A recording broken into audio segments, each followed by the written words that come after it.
তারিখটি হলো ৯ই আগস্ট। সেদিনটাও বাকি দিনগুলোর মতোই ছিল, কিন্তু কারোর জন্য এই দিনটা অত্যন্ত যন্ত্রণাদায়ক ও ভয়ঙ্কর হতে চলেছিল। উপরে থাকা সেই ঈশ্বর জানি না কি ভেবে তার ভাগ্যটি লিখেছিলেন, কিন্তু সত্যিই কি ঈশ্বর তার এমন ভাগ্য লিখেছিলেন? এই প্রশ্ন শুনে হয়তো ঈশ্বর নিজেও হতবাক হয়েছেন। শেষ পর্যন্ত তার দোষ কী ছিল? সাদা জামা পরে সরল স্বভাবে অন্যদের সেবা করতে তৎপর, সে তো কেবল তার কাজটাই করছিল। বাবা মায়ের একমাত্র সন্তান, ছোটবেলা থেকেই তার একটাই স্বপ্ন ছিল যে তাকে ডাক্তার হতে হবে, যার জন্য সে অনেক পরিশ্রম করেছিল। সেও কি জানতো যে তার এই আনন্দের দিনগুলো খুব সামান্য কয়েকদিনের জন্যই ছিল? 10ই আগস্ট সকালে একটি সরকারি হাসপাতাল, যার নাম ছিল আর.জি. কর মেডিকেল কলেজ, সেখানে এক চরম বিশৃঙ্খলা দেখা যায়। কারণ সেই হাসপাতালের একটি সেমিনার হলে একজন মহিলা ডাক্তারের নগ্ন মৃতদেহ সন্দেহজনক অবস্থায় পড়েছিল। প্রথম নজরে মৃতদেহ দেখেই বোঝা যাচ্ছিল যে তার সঙ্গে কতটা নির্যাতন করা হয়েছিল। তার মৃতদেহটির দিকে তাকানোও কঠিন ছিল। তার শরীরে একটা কাপড়ও ছিল না। শরীরের প্রতিটি অংশ থেকে রক্ত বের হচ্ছিল। 2 পা এমনভাবে কাটা হয়েছিল যেন তাকে 2 টুকরো করে ফেলার চেষ্টা ছিল দুষ্কৃতীদের। এমনকি তার চশমা তার চোখে গেঁথে দেওয়া হয়েছিল। তার যন্ত্রণা কল্পনা করাও আমাদের জন্য বেদনাদায়ক, যা আমরা ভাবতেও পারি না। হাসপাতাল কর্তৃপক্ষ এমন অবস্থা দেখে তৎক্ষণাৎ ডাক্তারটির বাবা মাকে ফোন করে, কিন্তু সত্যি বলার সাহস কেউ করেনি। প্রথমে তারা বলেছিল, আপনারা দ্রুত হাসপাতালে আসুন, আপনার মেয়ে খুবই অসুস্থ। এ কথা শুনে সেই ডাক্তারটির বাবা জিজ্ঞেস করলেন, আমার মেয়ের কি হয়েছে? হাসপাতাল কর্তৃপক্ষ বলল, আমাদের জানা নেই।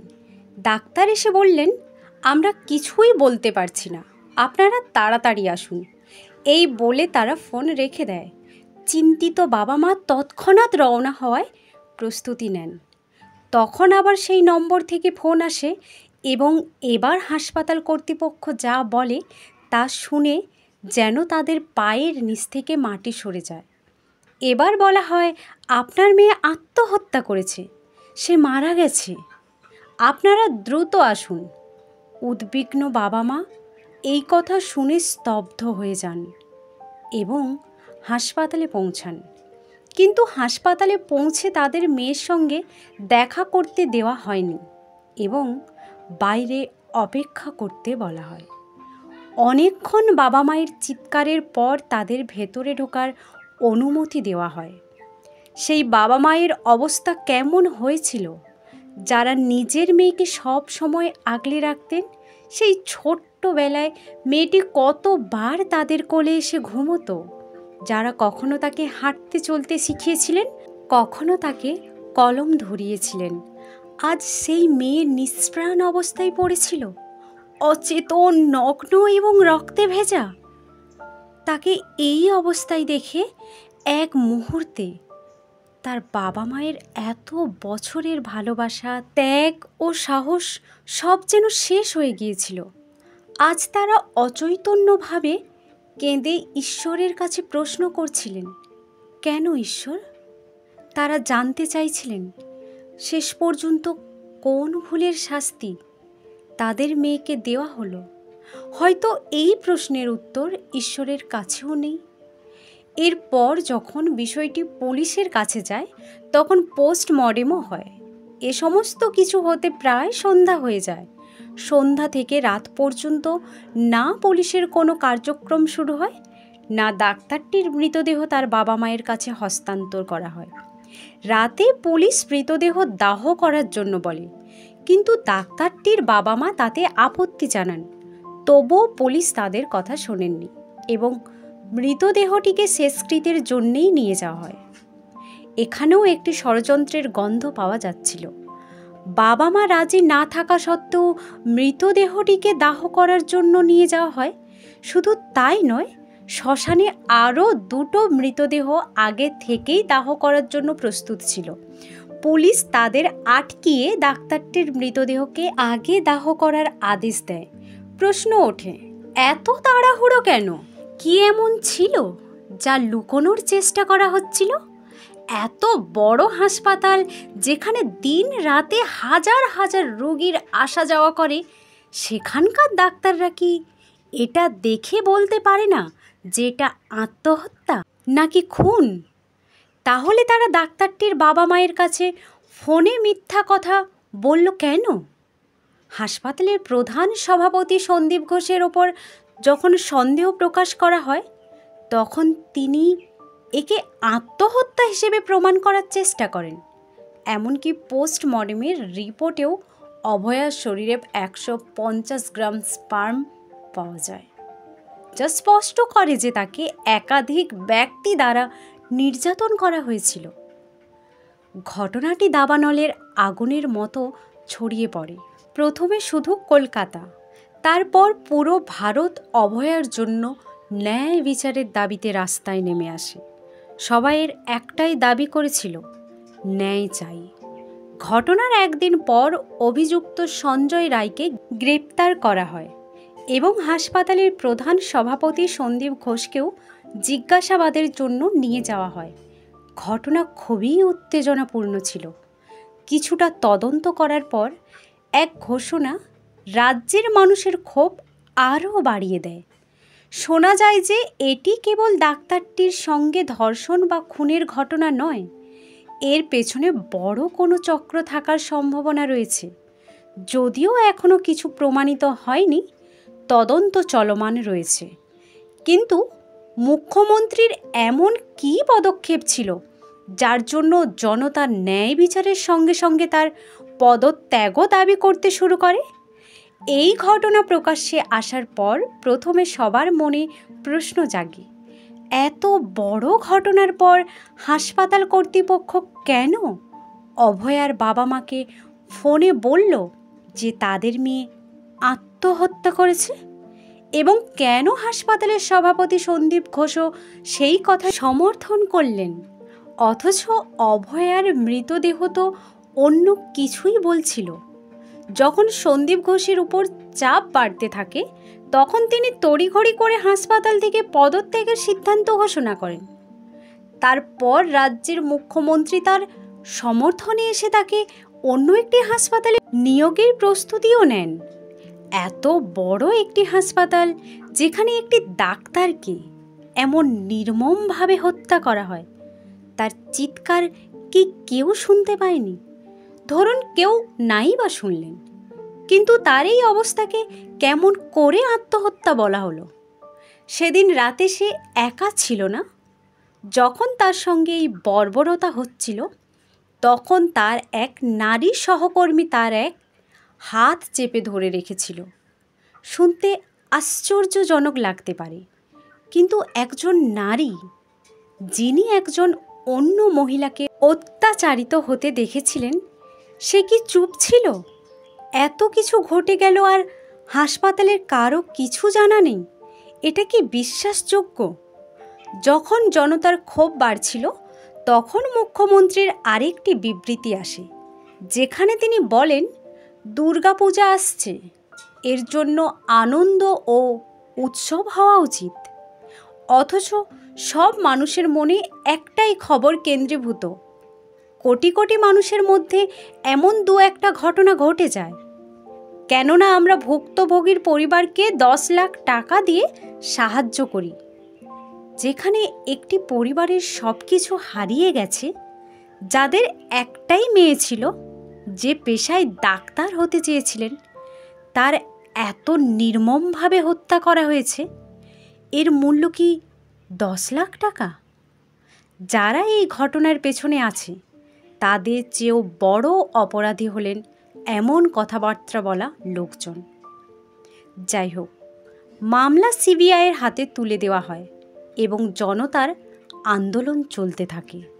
সিবিআইয়ের তদন্ত শুরু করার পর সবাই আশা করে যে অপরাধী ধরা পড়বে, তবে এখানেও তদন্ত চলছে এবং সম্প্রতি জানা গেছে যে হাসপাতালের প্রধান সভাপতি সন্দীপ ঘোষকে গ্রেপ্তার করা হয়েছে।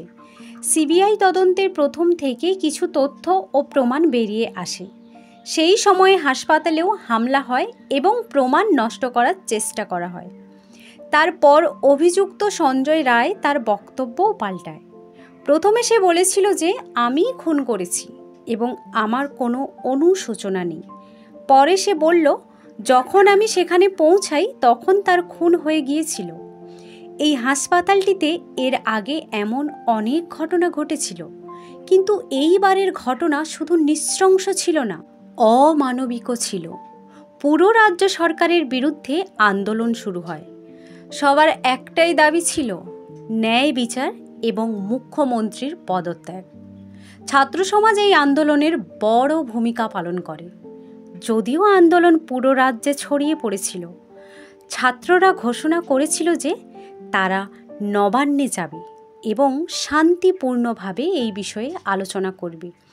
কিন্তু সরকার তাদের নবান্নে পৌঁছাতে দেয়নি, কারণ রাজ্য সরকার আশঙ্কা করেছিল যে এত বড় জনসমাগম তার পদত্যাগে বাধ্য করতে পারে। এই ঘটনার পর সরকার এবং পুলিশ প্রশাসন প্রথম দিকে কোনো সহযোগিতা করেনি। তবে দেশব্যাপী আন্দোলন দেখে সবাই আশা করছে যে এর একটা সঠিক সমাধান আসবে। পশ্চিমবঙ্গ সরকার যখন মেয়েদের জন্য নানা ধরনের উন্নয়নমূলক প্রকল্পের কথা হয়, যেখানে মেয়েদের উন্নয়নের কথা বলা হয়, অথচ এমন একটি ঘটনায় রাজ্য সরকার চুপ করে বসে আছে। সেই রাতে কি ঘটেছিল আবারও তা খতিয়ে দেখা যাক। 36 ঘন্টা একটানা শিফট করছিলেন ডাক্তার অভয়া। কাজের প্রতি সম্পূর্ণ মনোনিবেশ করে। তারপর শুধু একটু বিশ্রাম নিতে চেয়েছিলেন। কে জানতো এই রাতই তার জীবনের শেষ রাত হতে চলেছে। প্রতিদিনের মতো কাজ শেষ করে তিনি মাকে ফোনে বলেছিলেন, মা, আমার কাজ শেষ, আমি খেয়ে ঘুমোতে যাব, তোমাকে সকালে ফোন করব। মায়ের চিন্তা যে এতক্ষণ ধরে কাজ করছিস, এবার একটু নিজেরও খেয়াল রাখ। তখন তিনি বললেন, আমার ওপর অনেকের দায়িত্ব আছে মা, তাদের খেয়াল রাখাও জরুরি। আজকাল যেখানে কোনো ডাক্তারকে দেখানোর ফি 500 বা 1000 টাকার নিচে নয়, সেখানে তার ফি ছিল মাত্র 150 টাকা। তিনি এবং তার কিছু সহকর্মী সেদিন রাতে খাবার অর্ডার করেছিলেন, একসাথে খেয়েছিলেন। তারপর সবাই চলে যায়, শুধু ডাক্তার অভয়া ছাড়া। এটাই ছিল অদ্ভুত, কেননা সাধারণত সেই সেমিনার হলে অনেক কর্মী বিশ্রাম নিতেন, কিন্তু সেদিন ডাক্তার অভয়া ছাড়া আর কেউ ছিল না।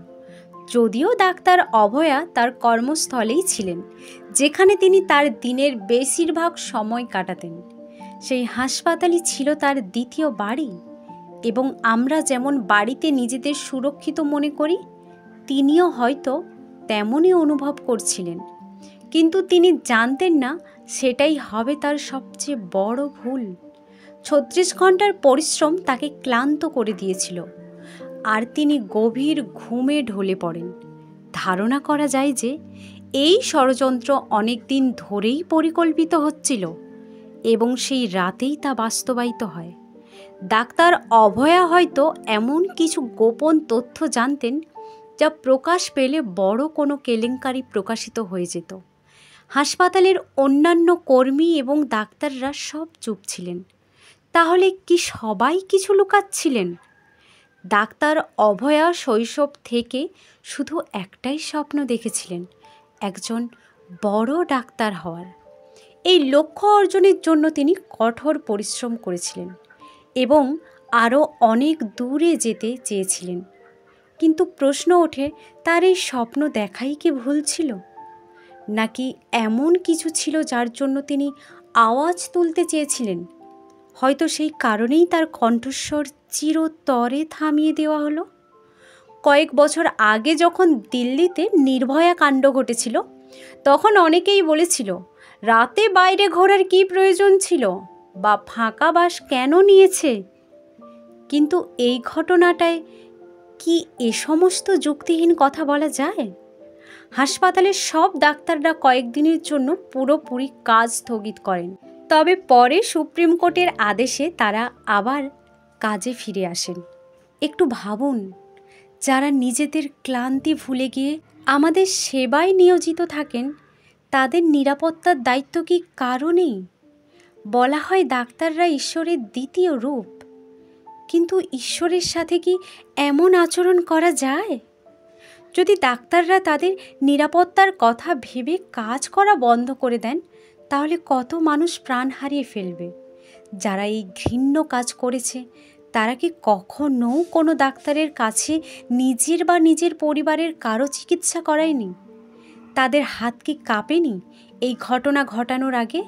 এই মামলা হয়তো এতদিনে সমাধান হয়ে যেত, কিন্তু ধারণা করা গেছে যে এটি শুধুই ধর্ষণ বা হত্যার ঘটনা নয়, বরং একটি বড় ষড়যন্ত্র, যার গন্ধ হাসপাতালের প্রতিটি কোণ থেকে আসছে এবং এর শিকড় কোথায় গিয়ে শেষ হয়েছে তা কেউ জানে না। প্রশ্ন ওঠে, যে কারণে ডাক্তার অভয়ার খুন হয়েছিল, সেই কারণেই কি পরবর্তীকালেও কোনো ডাক্তার শিকার হবেন না? যেভাবে ডাক্তার অভয়ার মুখ চিরতরে বন্ধ করে দেওয়া হয়েছে, সেভাবে যে আর কারো মুখ বন্ধ করা হবে না, এর কি কোনো গ্যারান্টি আছে? আমাদের দেশে এখনও কন্যা সন্তানের জন্ম হলে কিছু বাবা মায়েরা দুঃখিত হন, কারণ তারা জানেন যে জন্মের পর থেকেই তাদের কন্যাদের ওপর খারাপ লোকের চোখ পড়বে। তারপর তার বয়স বা ইচ্ছে কিছুই দেখা হবে না। এই নরপিশাচরা তাকে সুযোগ পেলেই টেনে নিয়ে যাবে এবং তার সাথে তার বাবা মায়ের জীবনও টেনে নিয়ে যাবে। একটি শিশুকে বড় করতে বাবা মা তাদের পুরো জীবন ক্ষয় করে দেয়, আর শেষে এক পশু এসে তাদের মূল্যবান সম্পদকে ছিঁড়ে খুঁড়ে কষ্ট দিয়ে রক্তাক্ত করে হত্যা করে চলে যাবে। আর সেই অভাগা বাবা মায়ের কাছে কান্না ছাড়া আর কিছুই অবশিষ্ট থাকবে না। না সরকার, না আইন, কেউ কিছুই করতে পারবে না। শুধু কিছু মশাল এবং মোমবাতি জ্বলবে, তারপর সেগুলোও নিভে যাবে। সবাই আবার তাদের জীবনে ফিরে যাবে, কিন্তু যারা চিরকাল কাঁদবে তারা হলো সেই বাবা মা যারা তাদের মেয়েকে কষ্ট করে বড় করেছিল। কিছু কন্যা সন্তানদের বাবা মায়ের ভাবতে বাধ্য হচ্ছেন, মেয়ে সন্তান কি তাদের জন্ম দেওয়া উচিত, নাকি গর্ভেই মেরে ফেলা উচিত? গর্ভেই মেরে ফেললে অন্তত এত কষ্ট পেতে হতো না। যে মানুষের মনোবৃত্তি এমন, তারা কেমন মানসিকতায় বেঁচে আছে, যারা কোনো মেয়ের যৌনাঙ্গে লোহার রড ঢুকিয়ে দেয় বা তার পা দুটোকে ছিঁড়ে ফেলে? এসব করে তারা কি শান্তি পায়? এই ধরনের লোকেরা কি মানুষ হিসেবে বাঁচার যোগ্য? তারা কি মুক্তভাবে ঘোরাঘুরি করার অধিকার রাখে? দুঃখের বিষয়, তারা এখনও ঘুরে বেড়াচ্ছে এবং প্রতিদিন কোনো না কোনো মেয়ে তাদের শিকার বানাচ্ছে।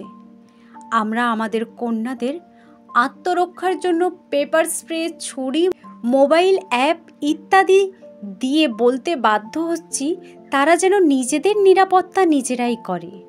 কিন্তু যখন একজন মেয়ের ওপর একসাথে 10 জন আক্রমণ করবে, তখন কি এসব জিনিস কার্যকর হবে?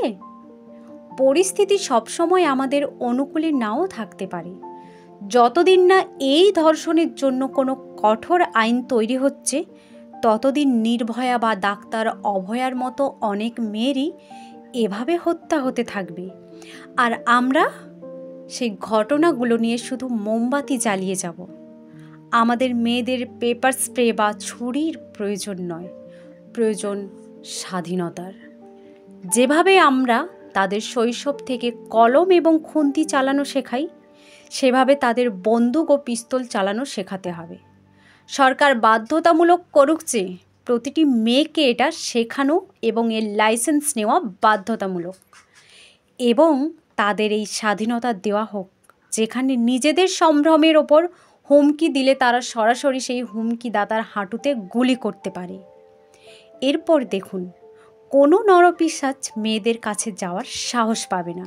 এখন আপনারা সবাই বলবেন এর অপব্যবহারের সম্ভাবনা রয়ে যাবে, কিন্তু মেয়েরাই বা কি ভুল করছে যে তাদের এভাবে হত্যা করা হচ্ছে? তাকে তো অস্ত্র তুলতেই হবে, যেমন কখনো দুর্গা তুলেছিলেন।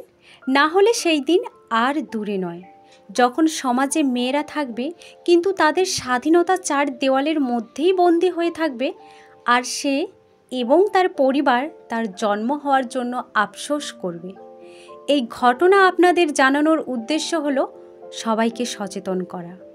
এই বিষয়ে আপনার ব্যক্তিগত মতামত দিন, আপনার বক্তব্যে ইনবক্স ভরিয়ে দিন, যাতে এর বিরুদ্ধে উঠে আসা কণ্ঠ আরও শক্তিশালী হয়। আপনার কণ্ঠ সমাজের এবং দেশের কণ্ঠ হবে, যা প্রতিটি কোণায় পৌঁছানো উচিত। এটি কোনো গল্প নয়, এটি সত্য ঘটনা যা আমাদের এখন থেকে থামাতে হবে। সবাইকে ঐক্যবদ্ধ হতে হবে। বন্ধুরা, আমাদের এই গল্পটি বলার কারণ কোনো রাজনীতি করা বা কারো চাপে পড়ে কথা রাখা নয়, বরং আমাদের এই গল্পটি সোশ্যাল মিডিয়ার দ্বারা আপনাদের অবধি পৌঁছে দেওয়ার কারণ হলো রাজ্যের এবং দেশের প্রতিটি মানুষকে জাগিয়ে তোলা এবং ডাক্তার অভয়ার হয়ে বিচার চাওয়ার জন্য সবাইকে এক করার একটি মাধ্যম, যেটা আমরা আমাদের গল্পের দ্বারা হয়তো সামান্য কিছুটা হলেও করতে পেরেছি। এটা আশা রাখছি। ধন্যবাদ।